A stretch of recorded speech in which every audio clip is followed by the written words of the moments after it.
Hello and welcome back. In this lesson we'll be looking at the mechanical and mathematical aspects of the Tomb Raider IP. There have been several arcs and iterations of Lara and the Tomb Raider franchise, and while many of the core tenets of the IP have remained the same throughout, others have changed or received facelifts over the journey. These are things you expect of a franchise that is now entering its third decade of existence, but the story of Tomb Raider is an ever-evolving one, and it's time we explored those mechanical trends and differences over the duration of the franchise's existence. Beginning with the original Tomb Raider in 1996, the foundations for the franchise were laid. A third-person action-adventure experience with the camera following Lara from an over-the-shoulder perspective. Players did have a level of control over the camera, however, allowing you to crane it around to study the environment around you. Unfortunately though, the camera was prone to reclaim control of itself at pivotal moments in gameplay. This concept has persisted throughout all entries in the franchise, leading to this very day. Lara's earliest adventures were also among the few games at the time, and especially those of the 3D variety, to feature swimming, a mechanic that was rarely executed well by her contemporaries.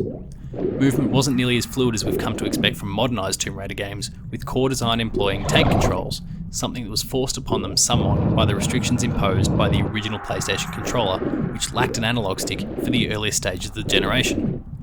Though, even when dual analog sticks were included in the DualShock, it was hard for Core, as well as other developers, to plan for those who either had or hadn't upgraded to the greatly improved control scheme. With each game that was released, there were gradual improvements made to the formula. In the early days, when 5 games released in as many years, the strides made from game to game were often smaller and consisted of a new weapon, vehicle type, the ability to climb ladders, use rope swings, or other new acrobatic abilities, elements of non-linearity as well. One particularly large change emerged between the first and second entry, and it involved save game states, with Core opting against having specific save points in favour of using save crystals, which could be cached in at any time to record your progression.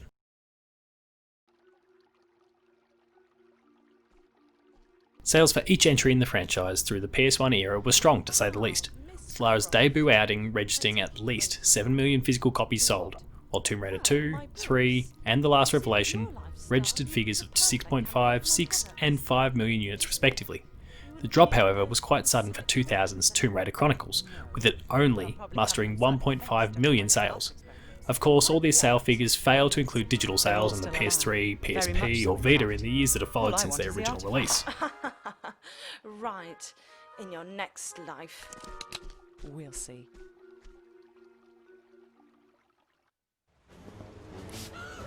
Though, as it was discussed in the last lesson, the PS2 entry Angel of Darkness was a critical and commercial flop, the 3-year gap between the 2000 release of Chronicles and its own 2003 release allowed Core to take a step back and look at the fundamentals underpinning the experience. Layered on top of the established rule set for the franchise, Angel of Darkness was the first Tomb Raider to include a stamina bar. The stamina bar depleted whenever Lara engaged in some form of climbing. Certain actions though, as well as of course finding a flat surface to stand on, would reduce the depletion rate of her stamina. Angel of Darkness was also the first franchise entry to include dialogue options with NPCs, and the outcome of some of these exchanges actually affected how you progressed through the game. Despite these many new improvements to the game, the transition to a new generation platform was not kind to Lara, with the game plagued by many technical and mechanical issues that frustrated the audience. With the incredible success of the PS2, Angel of Darkness's 2.5 million unit sales figure was not looked upon favourably by key stakeholders, prompting the change in direction and developer that we've already discussed at length to this point.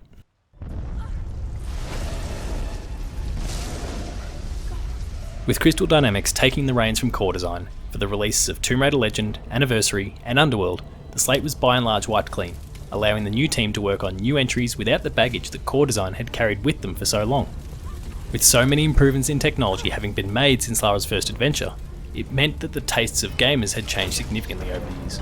The balance of platforming versus puzzles versus combat needed to be revisited, and specifically with the latter taking up far more of the playing experience than it once did.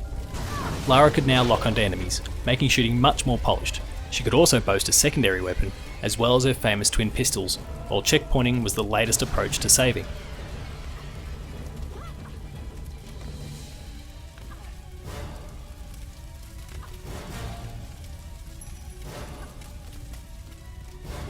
Developing for so many platforms, from the first HD consoles in the form of the PS3 and the Xbox 360 to the PS2, PSP, Game Boy Advance, Nintendo DS, PC, and even Nintendo's Wii, caused Crystal a number of headaches, with much work needing to be outsourced to other studios who could work within the constraints of each different platform. The motion controls of the Wii also proved to be a massive factor, with the then fastest selling console in the world forcing Crystal's hand somewhat to take advantage of the platform's unique properties. Unfortunately, the motion control in both Anniversary and Underworld proved to be a bit divisive, but it was not seen after the release of Underworld in 2008.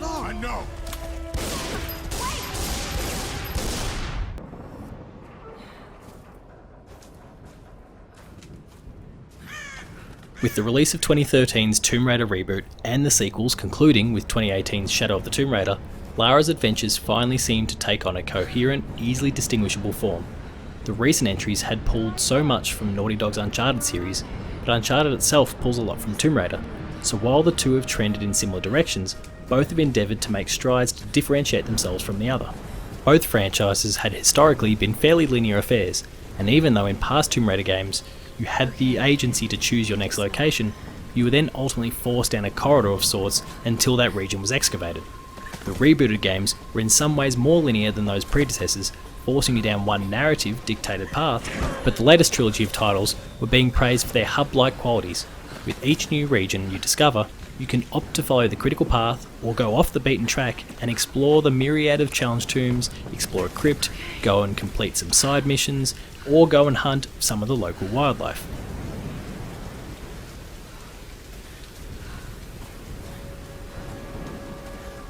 The same trilogy has also taken some larger strides into the RPG genre, with many systems coming across that involve the betterment of weapons and gear, skill trees, as well as much more.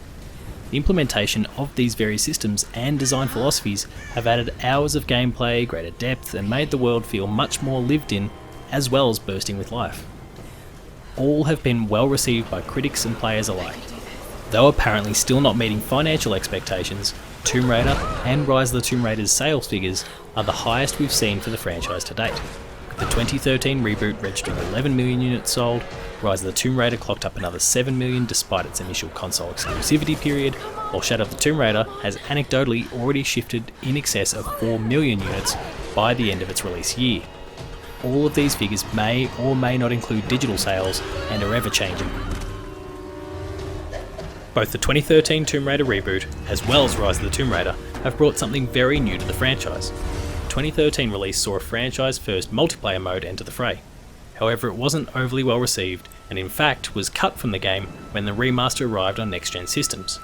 The multiplayer mode was fairly bare bones, and many punters believe it was a rushed inclusion, prompted by a decision brought down from Square Enix to have some sort of multiplayer functionality, given the massive successes of Call of Duty, Battlefield, and even Uncharted's own multiplayer modes.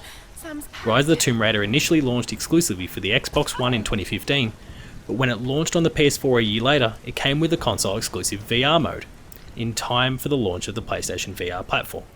The mode, called Blood Ties, saw Lara exploring Croft Manor, and whilst it didn't throw up any brutal combat segments, it served as a fantastic slice of story insight and was simultaneously a demonstration for what was possible on the VR platform. Not to be forgotten during this resurgent phase for the Tomb Raider franchise were the mobile titles, Lara Croft Relic Run, which has seen at least 10 million downloads in the years since its initial launch in early 2015, and Lara Croft Go, which was so successful as a premium priced mobile title that it transitioned to PlayStation platforms and achieved success there as well. And so with that closes this session of this lesson of Gamer School. If you're looking for any more content from myself, then please be sure to like, share and subscribe to this channel, and please visit player2.net.au for a whole lot of my written content as well. If you want to catch me for any follow-up chats, I can be found on Twitter at PaulJamesGames, where I'd love to hear any feedback you've got to improve future lessons. As for now though, I hope you've learned something interesting that you can bring to your next online discussion, but until next time, that's all the time we've got for now. Class dismissed.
Świara nie dole